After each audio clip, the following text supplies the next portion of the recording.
Clear बोलना चाहता हूँ, आपके जो मरे हुए कब्र में है ना, वो भी 370 को सीएम बना के नहीं ला सकते। बताओ, मैं फारूक अब्दुल्ला से पूछना चाहता हूँ, सजाद गनी लोन से, जिसने अपनी पार्टी लॉन्च की हुई है। जो मैं पूछना चाहता हूँ अल्ताफ बहारी से, जो अपनी पार्टी कहता है, अपनी पार्टी नहीं उनकी, वो अपने घर की पार्टी कह रहा होगा। अपनी पार्टी अलग होती है, अपने वो होती है जो पूरी जम्मू कश्मीर जिस चीज़ को एक्सेप्ट करता है, वो खाली नाम रखने से अपनी नहीं हो जाती है। तो मैं इनसे पूछना चाहता हूँ, तुम अगर सीएम बन जाते हो, तुम सत्ता में आ जाते हो, तो क्या करोगे? तुम कहोगे 370 लाऊंगा, 370 लाएंगे। और मैं आपको ये क्लियर बोलना चाहता हूँ, आपके जो मरे हुए कब्र में है ना, वो भी 370 को सीएम बना के नहीं ला सकते। एक खेल खेला जा रहा है जम्मू कश्मीर की आवाम के साथ। तो मुझे तो नफरत होती है ऐसे सिस्टम से, ऐसे लोगों से। तो जब आप सत्ता में थे, पावर में थे, 370 से पहले, तब क्या मूंगफली खा रहे थे क्या? तब क्या किया आप लोगों ने? तब नहीं आपने जो गोली मारी? तब नहीं आपने लोगों के ऊपर PSA लगाए क्या? तब तो आपने बहुत ज़्यादा किलिंग्स की हुई हैं। 16, 10, 8, 32 साल से तो कत्लेआम करने में आप सबसे पहले नंबर पर रहे हैं बाबा। आपने तो जय श्री राम बोला दिल्ली में जाके, दिल्ली वाले फिर भी आपके नहीं बने। तो अब क्या कर लोगे? आप क्या कर लोगे? मुझे बताओ, क्या हो जाएगा? किसी भी पार्टी को नहीं मानते?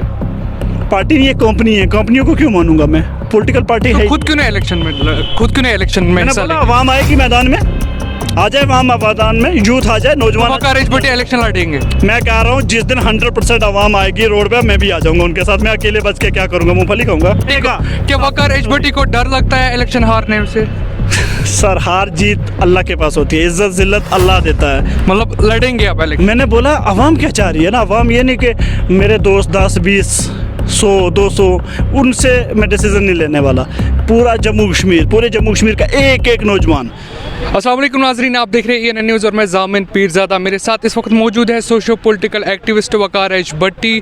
किसी तारुफ के मोहताज नहीं, हमेशा सुर्खियों में इनका नाम बना रहता है। आज हम कई एक मौजूद पर इनसे सवाल पूछेंगे। पहले आपका खैर मकदम है ENN न्यूज़ में। थैंक यू मेरे भाई। और आप कैसे हैं? ठीक है, बस बढ़िया। वकार एजबटी, आपसे जानेंगे, काफ़ी टाइम से आप नंगे पाँव सड़कों पर चल रहे, क्या वजूहत है इसकी?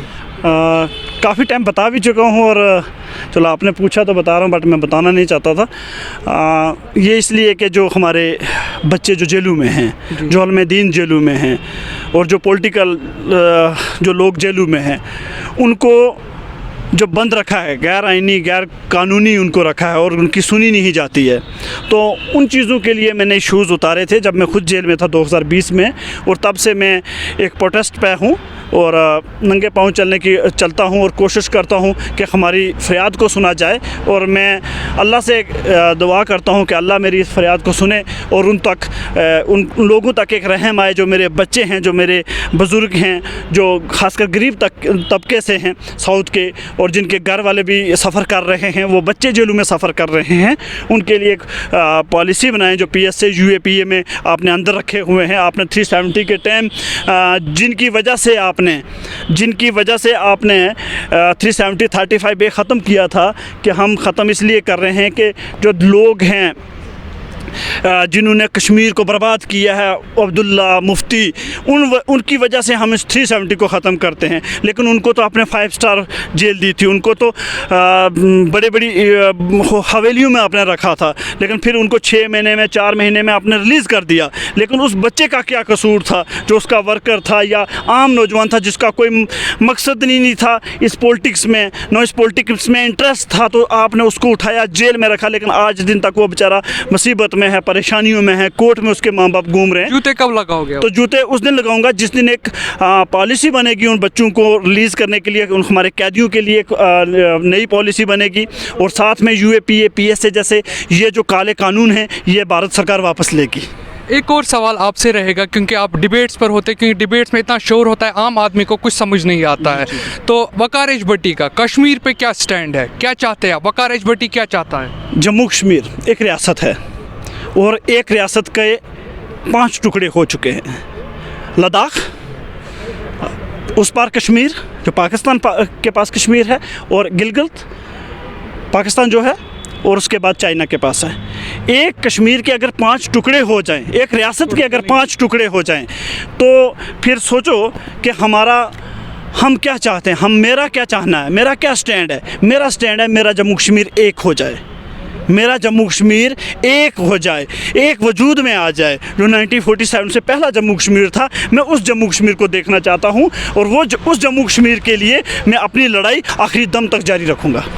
वकार एच भट्टी, लोगों का कितना सपोर्ट है? जम्मू कश्मीर के लोग जो है, आवाम का आप तक कितना सपोर्ट है?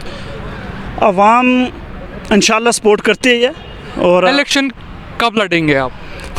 इलेक्शन, ये ऐसा सवाल है कि वो कहते हैं ना कि इलेक्शन लड़ो या ना लड़ो, उससे होगा क्या, उससे होगा क्या, मुझे ये आने वाले दिनों में चुनाव आने वाला, क्या वकार एच भट्टी ऐसा नाम आएगा, क्या चुनाव लड़ेंगे आप? कश्मीर की आवाम, पीर पंजाल की आवाम, चुनाव वैली की आवाम जो चाहेगी वकार एच भट्टी से, वकार एच भट्टी वही करेगा, खुद का कोई डिसीजन नहीं है। मतलब लड़ेंगे आप इलेक्शन? मैंने बोला आवाम क्या चाह रही है ना, आवाम ये नहीं कि मेरे दोस्त 10, 20, 100, 200, उनसे मैं डिसीजन नहीं लेने वाला। पूरे जम्मू कश्मीर का एक एक नौजवान। क्या वकार एच भट्टी को डर लगता है इलेक्शन हारने से? सर, हार जीत अल्लाह के पास होती है, इज़्ज़त ज़िल्लत अल्लाह देता है, बंदे किसी में कोई हिम्मत नहीं है। मैं उससे नहीं हूँ कि चुनाव लड़ने से या ना लड़ने से मुझे कोई डर लगता है। हाँ, मैं चुनाव के ऊपर इसलिए इन चीज़ों से पीछे रहा हूँ और अभी तक पीछे हूँ चुनाव सिस्टम से, कि जम्मू कश्मीर के जो हालात हैं, जो चुनाव जीत के पहले MLA, मिनिस्टर, CM बने, उन्होंने क्या दिया जम्मू कश्मीर को, उन्होंने क्या दिया जम्मू कश्मीर को। तो वो सोचता हूँ तब कहता हूँ कि अगर उन्होंने कुछ नहीं दिया तो मैं अगर आ जाता हूँ तो मैं आके भी क्या करूँगा। आपने तो कुछ साल पहले इलेक्शन लड़ा था, आपका नाम आया था। नहीं, इलेक्शन नहीं लड़ा था, वो उस टाइम गाँव की एक पॉलिटिक्स थी, और आज से तकरीबन 10 साल पहले सरपंच इलेक्शन। तो वो उस टाइम तो मैं पॉलिटिकली इतना इस सिस्टम को जानता नहीं था, तो नई सियासत थी। ये हम बता सकते हैं वकार एच भट्टी लड़ सकते हैं इलेक्शन? सर, आप कुछ भी बोल सकते हैं। आप क्या बोलते हैं? वकार एच भट्टी क्या बोलता है कि ये माने करता है? नहीं, वकार एच भट्टी जो जम्मू कश्मीर की आवाम है वो मने करती है। मैं कौन होता हूँ डिसीजन करने वाला? यहाँ तो रोज़ आ जाती हैं पार्टियाँ नई बनाने वाले, जिनको गली में 10 लोग नहीं जानते हैं, वो पॉलिटिकल पार्टी बना लेता है। यहाँ अभी रोज़ देखें ना, हर तीसरे चौथे दिन पॉलिटिकल पार्टी बनती है। तो वो हालात हैं इन लोगों के। वो कहता हूँ ना, मैं एक चीज़ ज़रूर कहता हूँ, आजकल सोचता हूँ कि मुझे 10-12 साल हो गए एक्टिविज़म में, ठीक है, 10-12 साल एक्टिविज़म में हो गए। मैंने आजकल ऐसे भी एक्टिविस्ट देखे हैं जिनके 2-3 सालों में राजे और महाराजे बन के करोड़ों में खेल रहे हैं, ठीक है। और कौन सा एक्टिविस्ट, वो कौन से एक्टिविज़म करते थे, कौन से एक्टिविस्ट थे, आज तक मुझे समझ नहीं आई। रोज़ यहाँ पॉलिटिकल पार्टियाँ बन रही हैं, रोज़ यहाँ जमातें बन रही हैं, एक खेल खेला जा रहा है जम्मू कश्मीर की आवाम के साथ। तो मुझे तो नफरत होती है ऐसे सिस्टम से, ऐसे लोगों से जिनको पता ही नहीं कि एक्टिविस्ट होता क्या है। एक्टिविस्ट को बदनाम करके रखा है यहाँ लोगों ने। आज तो एक एक्टिविस्ट पे शक होता है मुझे अपने आप पे, जब मैं ये कहता हूँ कि मैं एक एक्टिविस्ट हूँ, मैं एक्टिविज़म करता हूँ, तो मुझे खुद पे शर्म आती है, क्योंकि एक एक्टिविस्ट होता है, दूसरे दिन वो पॉलिटिकल पार्टी बनाता है, 5 दिन कहता है मैं एक्टिविस्ट हूँ, 6वें दिन वो पार्टी बना लेता है। अरे हमने भी 12-12 साल निकाल दिए हैं यहाँ। वकार एच भट्टी साहब, आपसे जानेंगे कौन सी सियासी पार्टी जो है कश्मीर की अच्छी तरीके से तर्जुमानी कर सकते हैं? वकार एच भट्टी की नज़र में हम जानना चाहेंगे। सियासी पार्टी यहाँ है नहीं मेरी जान, आज दिन तक कोई सियासी पार्टी यहाँ नहीं है। यहाँ सिर्फ कंपनी है, ये बिजनेस करती हैं, ये तजारत करती हैं मेरे और आपके ऊपर। जब वोट लेना आता है तब हमारे पास आते हैं, वोट लेने के बाद जेल और गोली मिलती है, बस। इससे PhD के हक में आप है या नहीं? सर, ये कौन है कौन है ये जो गुपकार डिक्लेरेशन उन्होंने बनाया, काफ़ी पार्टियों ने हिस्सा लिया? हाँ, अब गुपकार है, एक गुपकार जी, गुपकार एक जगह का नाम, एक रोड है ना, ठीक है। उन्होंने ग्रुप 1 बनाया था, उसका नाम है गुपकार। क्या आप उसके हक में, आपकी नज़र में वो क्या है? किस लिए बनाया उन्होंने, किस लिए बनाया, मैं आपसे पूछ रहा हूँ, किस लिए बनाया था उन्होंने? बोलते हैं हम लोगों के अच्छे से तर्जुमानी करेंगे। अच्छा, तो जब आप सत्ता में थे, पावर में थे, 370 से पहले, तब क्या मूंगफली खा रहे थे क्या? तब क्या किया आप लोगों ने? तब नहीं आपने जो गोली मारी, तब नहीं आपने लोगों के ऊपर PSA लगाए क्या? तब तो आपने बहुत ज़्यादा किलिंग्स की हुई हैं। 16, 10, 8, 32 साल से तो कत्लेआम करने में आप सबसे पहले नंबर पर रहे हैं बाबा। आपने तो जय श्री राम बोला दिल्ली में जाके, दिल्ली वाले फिर भी आपके नहीं बने। तो अब क्या कर लोगे आप, क्या कर लोगे? मुझे बताओ क्या हो जाएगा, बताओ। मैं फारूक अब्दुल्ला से पूछना चाहता हूँ, सजाद गनी लोन से जिसने अपनी पार्टी लॉन्च की हुई है। जो मैं पूछना चाहता हूँ अल्ताफ़ बहारी से, जो अपनी पार्टी कहता है, अपनी पार्टी नहीं उनकी, वो अपने घर की पार्टी कह रहा होगा, अपनी पार्टी अलग होती है, अपने वो होती है जो पूरे जम्मू कश्मीर जिस चीज़ को एक्सेप्ट करता है, वो खाली नाम रखने से अपनी नहीं हो जाती है। तो मैं इनसे पूछना चाहता हूँ कि मुझे बताओ, अगर तुम CM बन जाते हो, खासकर ये 4 ही लोग हैं ना कश्मीर वैली में स्टैंड ले रहे हैं कि नहीं हम CM बनेंगे, तो मैं इन चारों से पहले पूछूंगा कि पापा मुझे एक काम बता दो, तुम अगर CM बन जाते हो, तुम सत्ता में आ जाते हो, तो क्या करोगे? तुम कहोगे 370 लाऊंगा, 370 लाएंगे।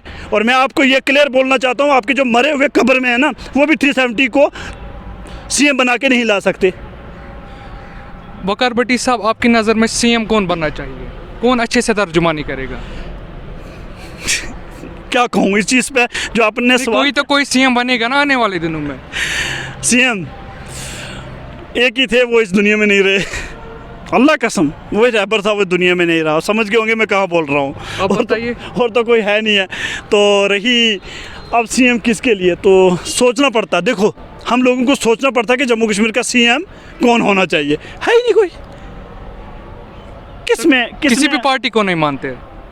पार्टी नहीं है, कंपनी है, कंपनियों को क्यों मानूंगा मैं? पॉलिटिकल पार्टी तो है। खुद क्यों नहीं इलेक्शन में मैंने हिस्सा बोला लेंगे? आवाम आएगी मैदान में, आ जाए आवाम मैदान में, यूथ आ जाए, नौजवान। वकार भट्टी इलेक्शन लड़ेंगे? मैं कह रहा हूँ जिस दिन 100% आवाम आएगी रोड पे, मैं भी आ जाऊंगा उनके साथ। मैं अकेले बच के क्या करूँगा, मूंगफली खाऊंगा? कुछ साल पहले आपने एक पार्टी बनाई थी JK स्पाम के नाम से, कश्मीर वादी के कई ऐसे चेहरे उसमें थे, तो क्या हुआ उसका? पॉलिटिकल पार्टी नहीं थी ना वो, आप ही जानते हैं। पॉलिटिकल वो, हाँ, मूवमेंट थी, एक एक्टिविज्म। काफ़ी बड़े नाम थे, काफ़ी बड़े चेहरे थे वादी कश्मीर के, तो उसके बाद सब कुछ बिखरा भी है ना। JK स्पैम अभी भी है, सोशल पॉलिटिकल मूवमेंट आज भी है, मगर जो उसमें नाम थे, वो चेहरे थे, वो क्यों जल्दी लोग आते भी हैं, लोग जाते भी हैं। वकार भट्टी वही है और उसी में है, और इसका अपने लोगों की चॉइस होती है। अच्छा लगा था हम साथ थे, नहीं अच्छा लगा लग गया, लेकिन आज भी हम अच्छे दोस्त हैं सारे, आज भी अच्छे दोस्त हैं, अच्छे मित्र हैं, क्योंकि हमारी किसी के साथ पॉलिटिकल लड़ाई चुनाव के लिए, MLA पावर हासिल करने के लिए नहीं थी। हम काम करते थे, काम सारे आज भी वही करते हैं। आज भी अगर आप देखें, वो सारे जो नौजवान थे, सारे वो जो JK स्पैम के साथ जुड़े हुए लोग थे, वो सब अपना अपना काम कर रहे हैं। समझो वो एक्टिविज़म जो हमारा मिशन था, उस पर आज भी वो काम हो रहा है। तो सोशल पॉलिटिकल मूवमेंट का मतलब यही है कि बेहतर काम जो आवाम के लिए अच्छा हो, वो सारा हो रहा है। तो एक तंजीम है, उसका ये ज़रूरी नहीं होता कि हम सारे मिल के एक जगह पर आएँ और फिर हम कोई ऐलान करें, कोई बड़ी बड़ी बात करें, लोगों से झूठ बोलें। तो उससे बेहतर है कि सारे अपनी अपने जगहों पे, अपने अपने डिस्ट्रिक्ट पे, अपने अपने ज़िले पे काम कर रहे हैं।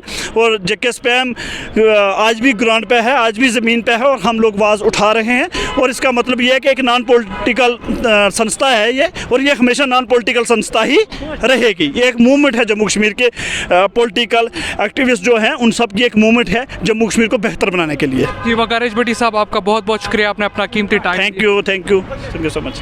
जी नाजरीन, ये थे वकार भट्टी साहब, जो कि सोशल पॉलिटिकल एक्टिविस्ट है। इन्होंने अपना कीमती टाइम दिया, इनका भी बहुत बहुत शुक्रिया। और आप नाजरीन का भी ANN न्यूज़ देखने के लिए बहुत बहुत शुक्रिया। दीजिए मुझे इजाज़त, इस वादे के साथ होगी फिर से आपसे मुलाकात। अल्लाह निगहबान।